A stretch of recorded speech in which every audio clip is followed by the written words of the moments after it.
Shri Gurubhyo Namaha. Shri Paramagurubhyo Namaha. Shri Parameshti Gurubhyo Namaha. Now we shall read second and third shloka together of Ashtavakra Gita, each chapter. Second shloka is like that. Tada muktir yada chittam na vanchati na shochati na munchati na krishnati na hrishyati na kupyati. In the first verse,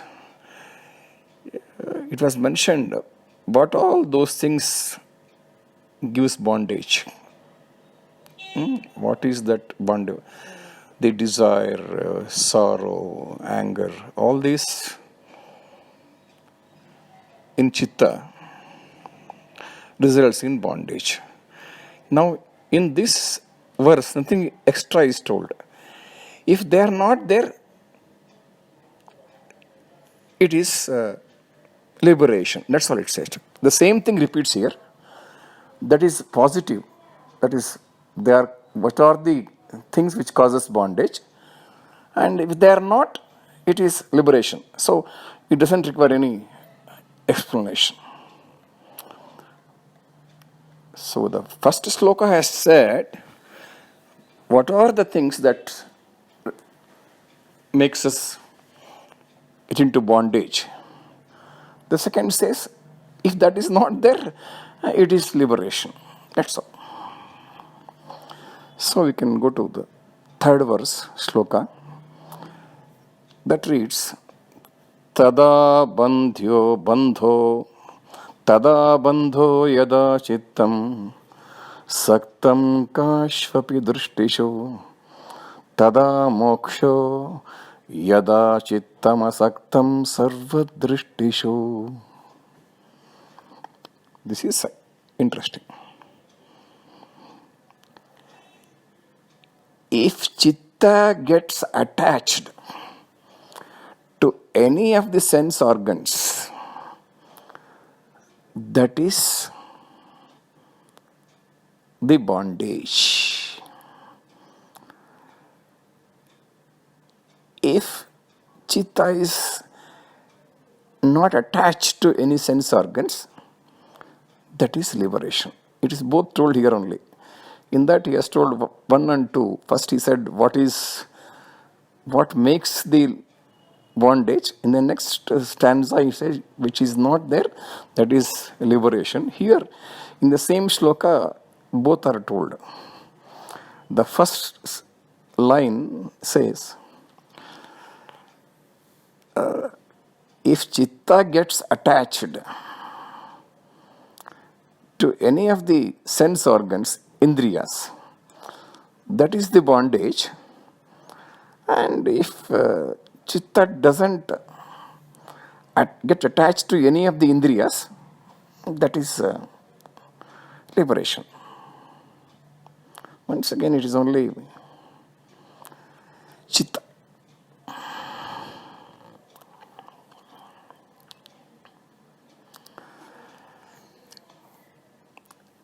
We should know, already we know that, but still we repeat it.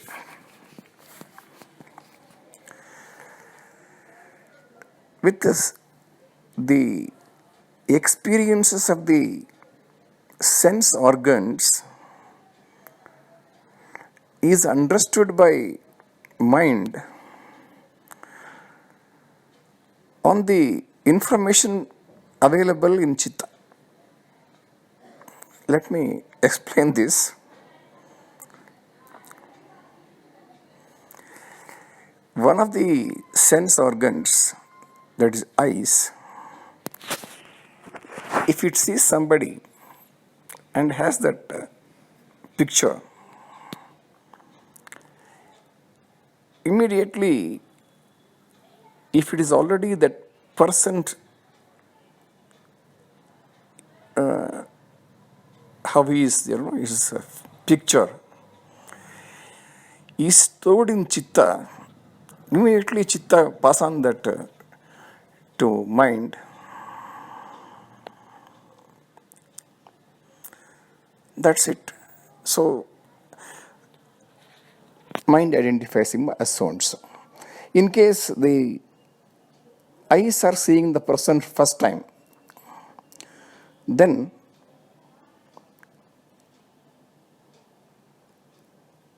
you can say he's a stranger.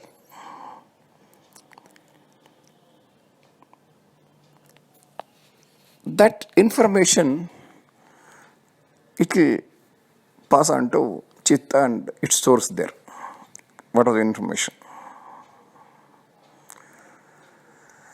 So that means the mind is always attached to chitta.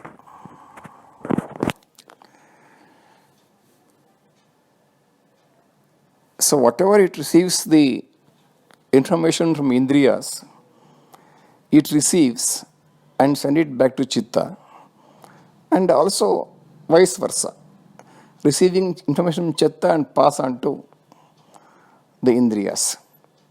So it is a communication media, mind. This verse tells, if chitta is attached to any of the sense organs, that is the bondage. If chitta doesn't get attached to any of the sense organs, that is liberation or mukti.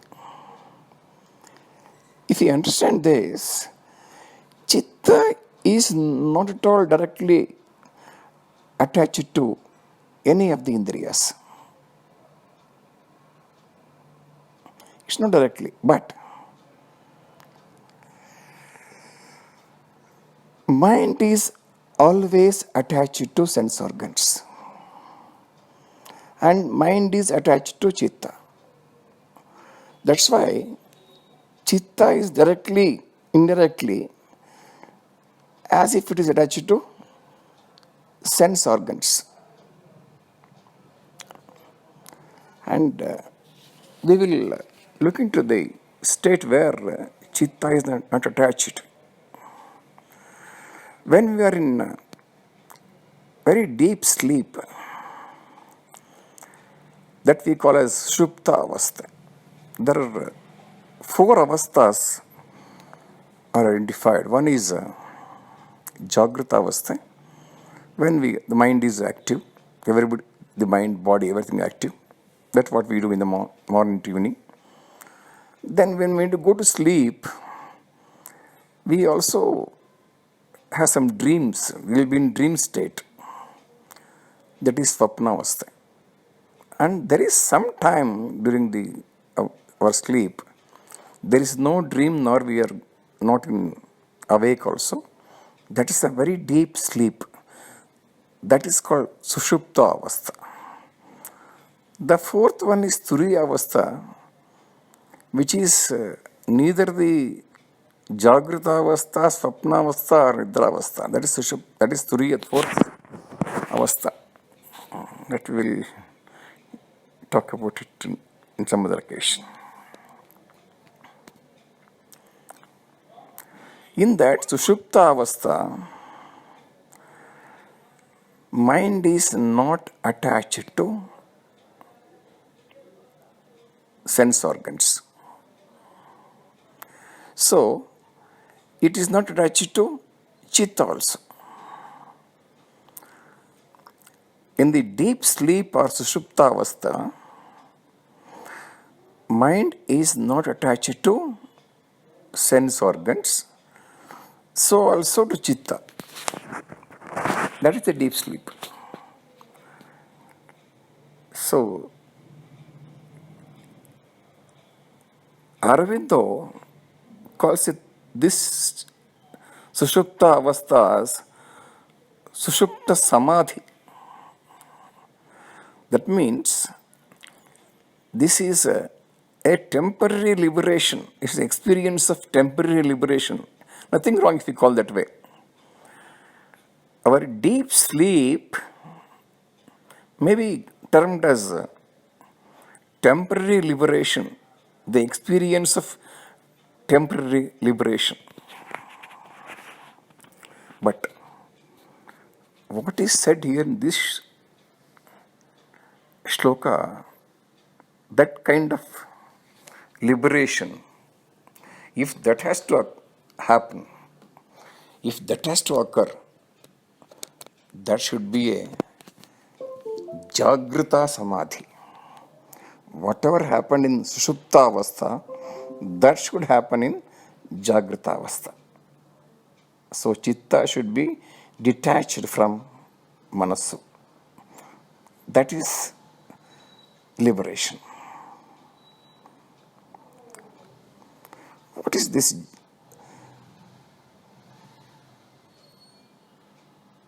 Jagrita Samadhi? What is that? It is simply what happens in Shubda Samadhi when in deep sleep?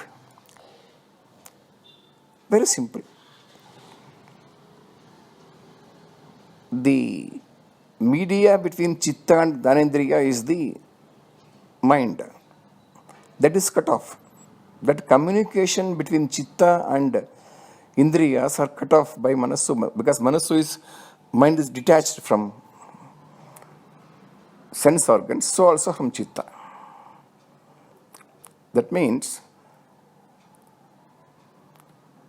mind will not be able to transfer whatever the sense organs telling to mind to Chitta, or vice versa also. So always, then in case the mind becomes inactive. Mind becomes inactive. That can be also told in another word. The mind has become silent. Mind has become silent. Many great enlightened masters have mentioned about this in different words. One such, likely, I don't remember the name perfectly, but I am sure it may be Sri Nijaguna Shivayogi of 15th century. He writes in Kannada, Manasu nillisuvude yoga, adu Raja Yoga. That is, if you stop the mind, that is the yoga, that is the Raja Yoga. Stop means making it silent, that's all. Similarly, another saint, Dasavaranya, we call it in Kannada, Purandara Dasa, he tells, Manasu nillisuvudu balu kashta. Same thing. It is difficult to make the mind to silent. So, another great saint, Tyagaraja, he writes, Manasu nilpa shakti lekapote, in Telugu. If we have no strength to stop the mind. So, all these telling same thing, to make the mind silent. So, unless the mind becomes silent, it is not possible for Chitta to detach from the Indriyas. I repeat, if mind cannot become silent,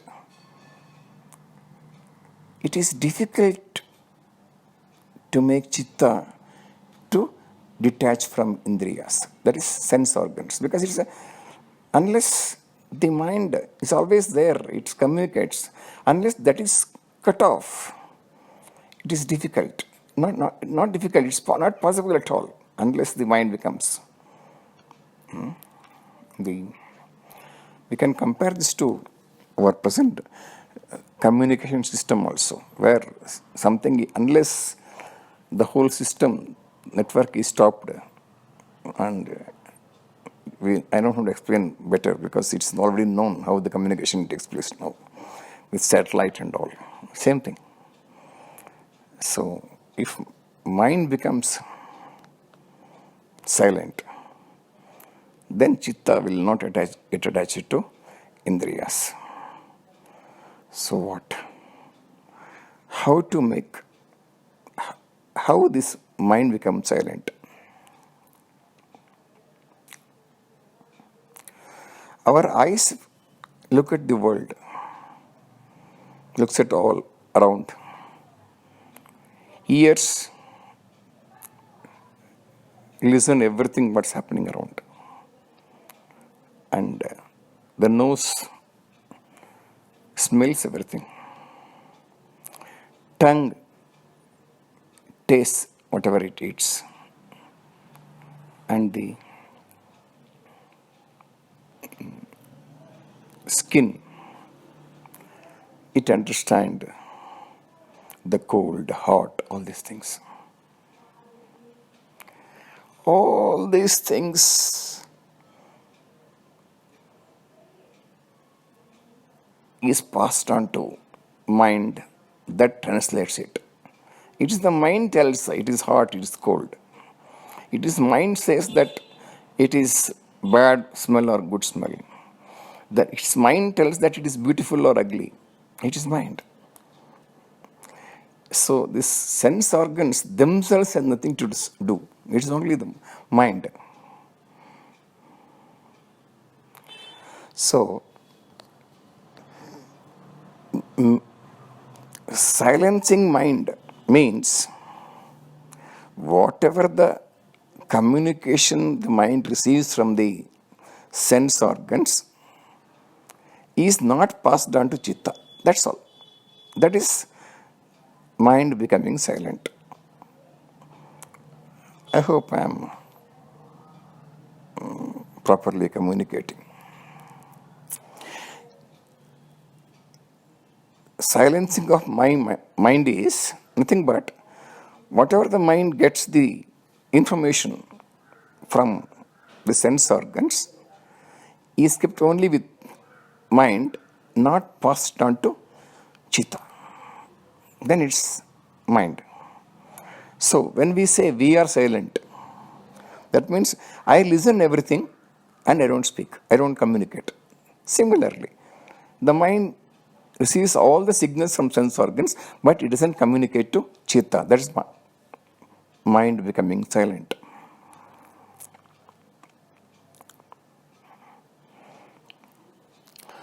And I'm sure all of us, sometimes or other, we have experienced that silence of the mind. Yes. But we haven't noticed it. Because it's not surprising. We all have experienced it.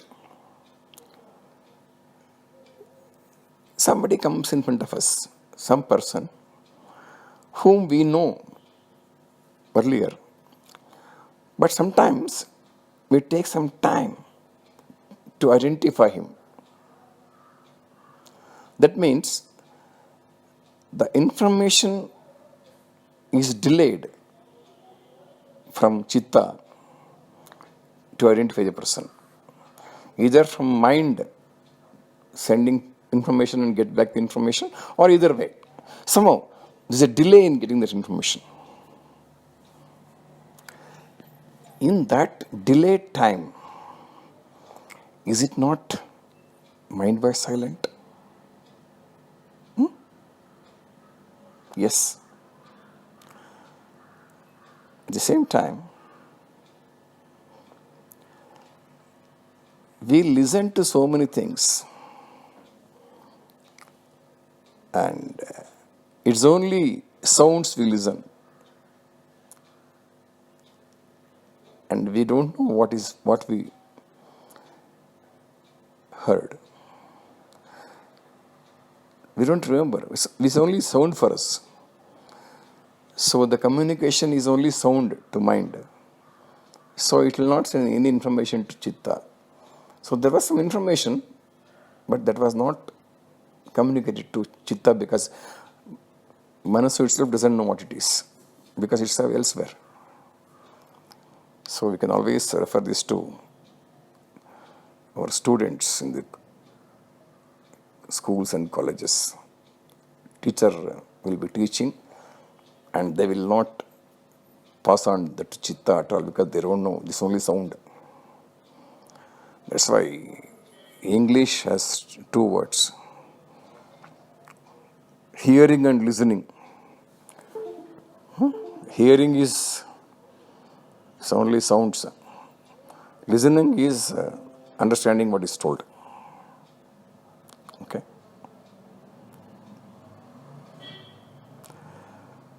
And I give one more example also. Nowadays it is very common. We put on TV and have a dinner or lunch. Incidentally, if there is a very interesting information or program is going on TV, we will be go on eating. During that time, we do not know what we are eating, whether it is tasty or otherwise. Is it not so? This happens to all of us. That means the taste felt by the tongue is not reached Chitta at all. Is it not mind becoming silence? Yeah. Similarly, we are seeing on social media nowadays one sage with the naked body. He's wandering in Himalayas with such a cold. Very simple. Here, the sense organ, the skin, is not passing on that cold to Chitta. So, there also, mind is silent.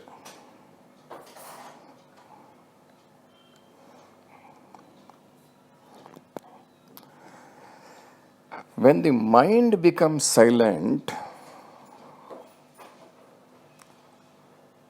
Chitta will not get any experience of the sense organs. Then there is no attachment of Chitta to sense organs. Isn't it? When mind becomes silent, whatever the experiences from sense organs is not reaching Chitta, then naturally Chitta is not attached to Indriya. Isn't it? I hope I am very clear in this. Let us make a beginning today. Right now, we will all try to silence our mind. Let us make a beginning. To do this, we need not be deprived of all the luxuries of comforts of this materialistic world. No. We can have all these things. Enjoy everything of the materialistic world also, suffer also. Suffering and enjoyment, both we can have. We are not deprived of those things. And we try to make the mind silent. That is Raja Yoga. If you are successful making the mind silent in the state of awakening state, Jagrita Avastha. Anyway, mind is silent in deep sleep. The same situation, same condition if you can achieve when we are awake, Jagrita Avastha, that is the liberation and that is mukti. Loka samasta sukhina bhavantu, samasta sanmangalani bhavantu. Om Shanti, Shanti, Shanti.